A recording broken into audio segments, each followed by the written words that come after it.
Jangan goyah, shake. And a big problem here, if they're on the line 30 to 40 seconds as per normal, enormous heat build-up in the engines, and it is difficult for the team. They've packed the side pods and radiators with as much dry ice as they can get in. One unusual thing I saw, Micheal Schumacher stepped out of his car on the grid, and they dropped it off the jacks just after he'd departed, which is highly unusual. Somebody got their coordination wrong for the manual front and rear jacks that they use. Luckily, the 4 tyres were still on the car. There is a lot of tension. I noticed it more on the grid today. I think it's because we're anticipating a close race, and there really was an excitement and a tension down there that I didn't feel the same in Melbourne. They're lighting up their rear tyres. They have to switch off the traction control to do that. Strictly speaking, they're not allowed to practice starts, but as long as they just keep rolling, it's not perceived as a practice start, but they'll be nailing the throttle, trying to get some temperature in those rear tyres. But of course, very little they can do about front tyre temperature and brake temperature. There's just not enough speed, and they're not moving enough mass around to really build up those temperatures, and that's why we see people getting together down there in turn 1. Ferrari first and second in the warm-up this morning. Williams apparently nowhere, but I'm sure that's because they were running and testing a heavier fuel load. Everybody then peeling from their right-hand side of the track to keep their tyres as clean as possible as they take up their grid slot. Micheal Schumacher's been sitting there now for a good 30-35 seconds. So has Juan Montoya. The temperatures in the engine and air brakes, everything will be getting red hot. They need the start to be any moment now. And guess what, guys? It's coming. It's coming. It's coming. And it's now. Schumacher away. Well, look at that BAR. Schumacher cuts across, chops in front of Montoya. Brutal chop. And look at Barrichello down the outside. Barrichello goes for Montoya, but Montoya is keeping his foot in it. Is he going to go around the outside of Schumacher? Yes, he is. The two McLarens are up well as well. Contact. Schumacher's lost his front wing. Barrichello takes the lead, and Montoya has to take evasive action. But that's Schumacher's wing lying in the racetrack. Yes, indeed. Let's see how Schumacher can cope with that. It looked a fairly big piece, didn't it? And Schumacher will be understeering like crazy if he's lost half his front wing. And yes, indeed. Look, Montoya got going again. He went around the outside, and he's going for it immediately, locking his brakes into 4. We think Micheal Schumacher will be trailing with a broken front wing. That'll take a dozen seconds and a pit stop to put that right. Schumacher in for a nose cone. Any other damage though? Watch the mechanics. They'll be checking to see if any damage to the front suspension, anything which will make the car hard to drive for the rest of the race. And they have to lift it manually because normally the jack works on the front wing itself. No front wing. You have to get your mechanics to manhandle it up in the air, and there's the normal 12 and a bit seconds, and an arrow's in the pits too, looking like it's parked up. An explosive start then, once again, to the second Grand Prix of the 2002 season. There goes Micheal Schumacher, now down in 21st place. That was Heinz-Harald Frenzen's arrows you could see in the pit lane. Whatever the problem is, he's not been able to get to his own garage as Schumacher resumes. The Ferrari slowly away. Micheal recognised it instantly and went to cover his ground. A very abrupt move. You're allowed to move once, and Micheal takes that to the extreme, as in anything he does behind the wheel of a racing car. Here's an overhead view, and you can see the car on the back of the grid didn't get away at all. They're 3 abreast then heading into turn 1, and it's quite clear that Montoya thinks he's going to go around the outside, and Micheal says no, I'm having none of that. I'm assuming Micheal, they cut away just at the juicy bit there, I'm assuming Micheal would have then understeered a little bit wide, having come at such an acute angle into turn 1 there, and just brushed with Montoya. Moment that so Jarno Trulli retiring from the race. We saw him in the pits just a moment ago, and that's him going out, and we hear that Olivier Panis has stopped out on the circuit as well, so reasonably high attrition rate already. There is Panis in the BAR, a rotten weekend for him as well. Only managed to get out for the last 10 minutes of qualifying yesterday just due to a lot of technical problems with that BAR car, so he'll want to forget Sepang 2002. Yeah, the sad thing about BAR this weekend is they've not been reliable particularly, and they've been slow as well, so as you said, they'll want to forget that. Villeneuve is currently in 12th place. Micheal Schumacher up to 15th with the various retirements, and people generally having having nose changes, so Schumacher is losing ground. I wonder if there was some other damage. You were talking about other aerodynamic pieces around the barge boards, particularly around the side of the cockpit. I wonder if Micheal Schumacher lost some other bits, because he's not having anything like the kind of pace we expected. Well, we'll find out soon, but at the moment, as we work on lap 11, it's Rubens Barrichello leading from Ralf Schumacher by almost 5 seconds now. Then another 9 seconds back is Kimi Räikkönen. David Coulthard is with him, so is Nick Heidfeld, and Jenson Button still in 6th place. Michael then with a very good slipstream. Coulthard in the pit lane. Looks like he's got technical problems once again. Don't tell me it's another day when he's not going to score any points. Michael in good shape. Ted in the pits. Martin, it is another problem for David Coulthard. Oh no, he's retiring. He's retiring. I better get out of the way because he's coming straight for me. The engine sounds, well, he's still running, but it is definitely terminal for David Coulthard. Just a couple of seconds before we saw that, Adrian Newey did his usual thing of rushing off the pit lane, going look at the telemetry, but that's it, he's out of the race. 0 points then from 2 Grand Prix for Coulthard. You saw as Ted was explaining that to us, and look, is that Bernoldi coming back again at Michael? Michael passed him down into turn 1. Bernoldi came back at him, and he'll turn in on you, Michael. You won't get through there. That's amazing. This reminds me of back in 1990 when Jean Alesi in a Tyrrell had the audacity to overtake Ayrton Senna, and Senna couldn't quite believe it. He went past him, and then Alesi passed him again, and that's exactly what we've got here today. Enrique Bernoldi, would you believe it, in an Arrows, powered by a customer Ford Cosworth engine, the same engine that you'd find in the back of a Jaguar, has just overtaken Michael Schumacher in a Ferrari. Well, I never thought I'd live to see that. Well, it is for position, of course, and it's for a 10th position in this Grand Prix, so he's fully entitled to have a go back, no problem at all there. And I'd like to have seen, Michael must have got, having gone up the inside of him into 1, and look at the extra grip Michael's got under braking, and that's where he's obviously going to pass him. He'll have another guy at him into turn 15, I'd imagine, and if not, back into turn 1. But clearly Michael got out of shape somewhere in 1 and 2, and Bernoldi just came back. He's covering the line, but I think he's not going to hold him off this time around. Michael on an acute line. If Bernoldi's smart, he'll get a nice early run out and see if he can pick up that slipstream once again, but his car's not good enough under braking to repass him. Montoya, a new fastest lap of the race, still not in the 1:38 yet where the lap record is, but it's a 1:39.392, and Michael now is clear and will scamper off.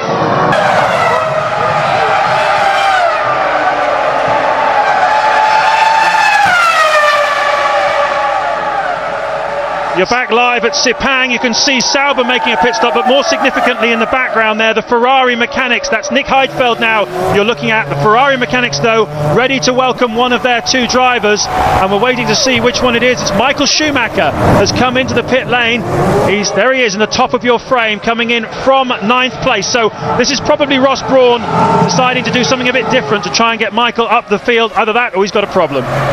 No, I still think they fueled Michael light in this sure knowledge that he was going to be into the first corner first and just dive off into the lead of this race and stretch. But he's not been fast considering how little fuel he's had on board. Relatively then, just 20 laps worth of fuel did Michael Schumacher have, and that really makes it even more of a surprise at his lack of pace as he's been coming back through the field. Barrichello leads by 5.3 seconds, and Williams have consistently in the last 3 or 4 laps been faster than anybody else, and they're looking menacing. Montoya then is now just up behind Mika Salo in 6th place, just 0.4 of a second, so we can expect Montoya to be in the points anytime soon, and Jenson Button is just a further half second down the road in 5th. That's Alex Young coming in to stop from 15th place, was in front of his teammate Mark Webber before that stop, so he's running really strongly here at Sepang to be in front of Webber, who, let's not forget, was the hero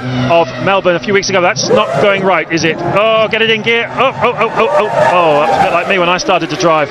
But he's got it away anyway. These clutches must be very awkward to get to bite. They're hand steering wheel mounted clutches now, aren't they? Yeah, I don't think it was a clutch problem. I think he just wasn't in gear.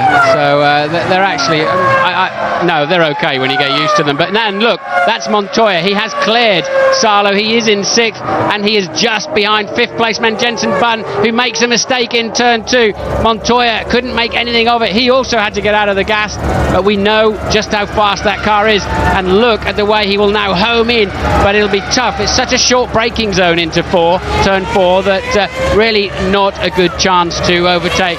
He'll now have to bide his time through 5, 6, 7 and 8. He may have a slot into 9 for a desperate last break, but I think he'll have to wait till nearer the end of the lap because he's struggling in the turbulent air, and it seems like Barrichello is now due in the pits. Ferrari out again, Barrichello then in this time, so as we thought, he has a little less fuel than the Williams looking very strong at this time. Williams responding, they are also out into the pit lane. It's going to be a straightforward race if indeed it is Ralf Schumacher that's coming into the pits. There is Rubens Barrichello though, the race leader. Up onto the jacks he goes. Off come the old Bridgestone tyres, brand new tyres you can see going onto that. A very short fuel indeed. That was really very little fuel going into that car. And where is the Williams? Is it going to be Ralf Schumacher or is it going to be Juan Montoya coming in? We're just waiting to see now. No sign. Has Ralf Schumacher crossed the start-finish line? No, there. That's one of the McLarens. So that's Rubens Barrichello who's going to rejoin behind Kimi Raikkonen. So that's going to put Barrichello back on the track in 3rd place. Indeed it has. Ralf Schumacher did not pit. It was Montoya who pitted. And let's have a listen to this pit stop as Montoya, as the Williams team. Here the air guns, tyres going on. Selected first gear, a little clunker first gear, and off he goes. Drops the clutch, traction control working overtime. 8.6 seconds. He lost a couple to the Ferrari pit stop, was absolutely brilliant at 6.6. 8.6 is about the norm. So Montoya rejoins, I suspect, in about 8th or 9th place. But the bad news is he's rejoined behind that Sauber you can see there. And I suspect that the idea is we look at Benoldi there, who was going so well and was running in 12th place. He's had some kind of problem, Benoldi, and has gone off the track. You can see the marshals there trying to move him. Well, there's Felipe Massa making his first stop, and not a pretty tidy one too. We're hoping to catch a word with David Coulthard shortly. I'm sure Louise, if she always gets her man, I'm sure she will this time, never let us down. But Ralf Schumacher on lap 25 still leading. And interestingly, Ralf Schumacher was one of the few drivers that actually went back to Europe between Australia and this race. Most of them stayed out here to get fit. And look at this, Raikkonen's blown up. That's a blown motor from Raikkonen. We assume it looks that way. It's coming through it's coming through the left bank exhaust, and it seems as if Raikkonen, he was squirming around in that last corner. Maybe he's losing some oil, and I think a lick of flame under there too. I saw briefly. So the second McLaren retires. Ted, what can you tell us? Well, I've been looking at the mechanics who've been taking apart David Coulthard's car. Now they've been looking at the engine on Coulthard's car. Now I can't say for sure because I don't know, but it does look like it's a Mercedes-Benz engine failure for both of these cars now, but we don't know that for certain as yet, Martin. Okay, well I said yesterday that the paddock gossip is they're a little bit down on power, but he certainly didn't seem to lack power down the straights, but unfortunately he has lacked reliability, and we don't know for sure what Coulthard's problem was, but that pretty much looked like an engine failure, didn't it? Yes, Coulthard had an engine fire on Friday, one of the reasons why he didn't get much track time in the practice sessions this weekend, and certainly Raikkonen's problem is engine related. It's a very difficult situation when you're chasing more power. The temptation, I would imagine, to turn up the wick and get a bit more performance, but you've got to trade that off against reliability, and it's very difficult. There's a terrific scrap in Germany between BMW and Mercedes for marketing, for image, for brand, all that kind of thing. At the moment, BMW have the upper hand. And this is really where Ralf Schumacher's championship charge will have to start, because he didn't score any points in Australia after that collision. But a tidy move on McNish to lap him. Ralf was very committed in there, wasn't he? Good job Alan was letting him through, because I don't think Ralf would have stopped. That is Villeneuve on what I believe to be a scheduled stop. He was in 8th place when he went in the pits, but lapping about 2 to 3 seconds off the ultimate pace, sadly. Jaguar off the road. Ted is in the pits. Martin, I'm down here at the McLaren garage with Adrian Newey. Adrian, it looked like engine, it sounded like engine. What was it? Yeah, on David's car we lost power. We don't know the reason for that yet, but lost power. He was lapping slowly. We weren't sure what was happening, so we felt it was safer to pull him in, stop him. Not in danger. David, Kimi is clearly an engine blower of some description. Don't know why yet. So yet another failure, but this time engine related.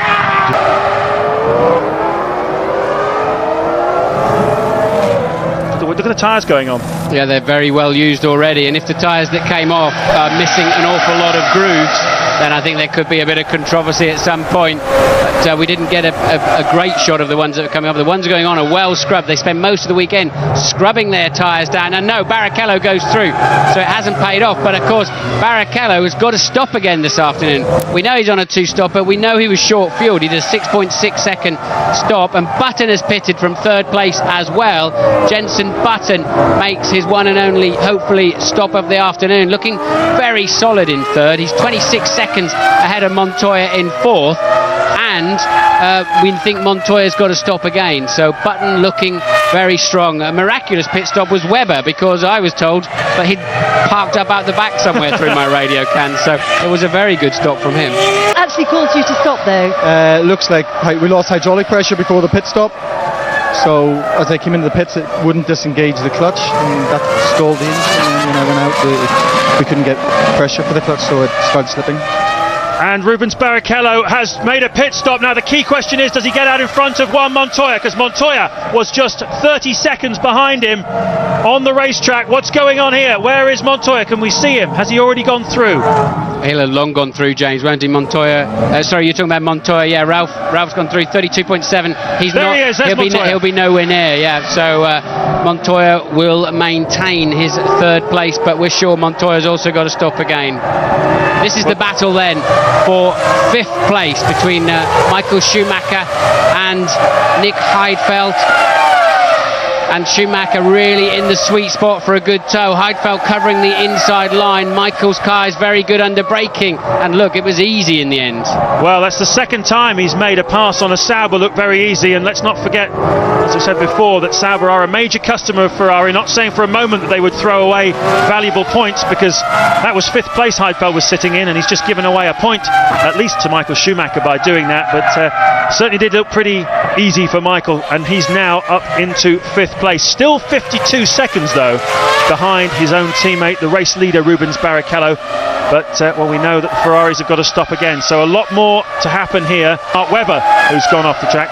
Ralf Schumacher, one of the few drivers to go back to Europe. He's actually got a gym in his house apparently that he can turn the humidity controls and do anything he likes with it, and he recreated the conditions of this place, hot, humid, sticky, in his gym on his rowing machine every day, and he wanted to go home and see his wife and kid, and that's understandable, isn't it? And they can also put the altitude change in as well if they want to. Most teams have pretty complex opportunities now to simulate race conditions, but I still can't help but think it's best to be out here and beavering away on the beach and jogging in these intense conditions. The track temperature is 42 centigrade, the air temperature 33 centigrade, humidity 54%. They said there was a 50% chance of rain in the second half of the race. No sign of it yet out of our commentary box window. Pressure is dropping, humidity has been rising slightly, but it doesn't look as if it's imminently going to rain at all. As you see Ralf Schumacher, there's the battle between Massa and McNish still going strong. And now for the promised second stop for Micheal Schumacher. Whoa! Barrichello is off the road. Looks like an engine problem, doesn't it? Left bank again. So Rubens Barrichello, one of the unluckiest men in Grand Prix racing, stops, falls out of second position. And the amazing thing is that's the second engine failure he's had this weekend. He had one on Friday, which cost him a lot of running, and you can see the smoke pouring out of the cylinders, and boom, like the old turbo days. Yeah, I think launched itself completely. He's left a trail of fluid there, very sensibly, just getting straight off the racing line and out of the way.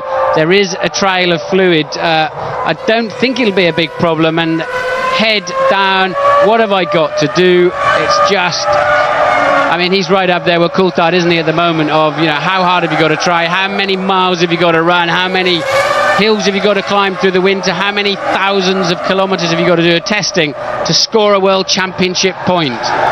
Like Coulthard, he'll be sitting at the bar tonight telling the barman his hard luck story, no doubt, because it really has. The opening two races of this season have been a hard luck story for both drivers. Ralf Schumacher, though, leading from Juan Montoya, second place. So, oh no, here comes Micheal Schumacher. Button is now second, and Schumacher comes into the pits. Ted. Micheal Schumacher then in for his second stop. He was only 17 seconds ahead of Jenson Button, so he's not going to hold that place. Some very bored-looking Bridgestone tyres come off.